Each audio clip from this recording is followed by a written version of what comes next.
Сәлем, қайырлы күн оқырман. Бүгін сіздермен бризол тамағының рецептімен бөлісетін боламын. Дәмі өте ерекше болып шығатын, бір жасағаннан ұқсап шығатын. Дәл осы бризолды сізде жасап көріңіз. Рецепті жоғалтылмасын каналыма алтымен подписаться жасап, қоңырша белгісін басып қойды ұмытпаңыздар.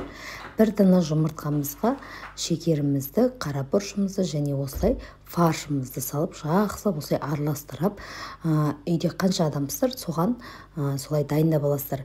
Әрбір жеке пиалаға дайындайтын боламыз. Бұлай барлығын жақсылап осылай араластырып, бір келкі масса болғанша, міне дәл осылай араластырып, каждый бризолымызға дәл осындай масса етіп дайындап аламыз. Енді осы дайындап алған массамызды табамызға асаған майымыз құйып қыздыртып, осылай бір пиаладағы массамызды бір бризол дайындап алатын боламыз. Дәл осылай бризолымызды құйғаннан кейін вилкамен шетжақтарын жайып, міне дәл видеода көрсетілгендей етіп жайып, бір беті піскеннен кейін екінші бетіне аударып, дәл осылай пісіріп алатын боламыз. Дәмі өте керемет, әрі тойымды астардың бірі, әрі жасалу жолы да өте оңай. Сіздерге жасап көруге кеңес беремін. Қанша граммнан қосқанымның барлығын осы видеоның төменгі жағында описание бөліміне жазып қалдыратын боламын.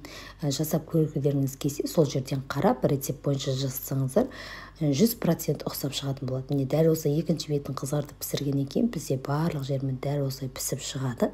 Енді дайындап алған бризолдарымызды дәл осылай арасына осылай кетчуп майонезімізді жағып, орап, шетінен орап, дөңгелектетіп оратып алатын боламыз. Дәл видеода көрсетілгендей етіп орап алатын боласыздар.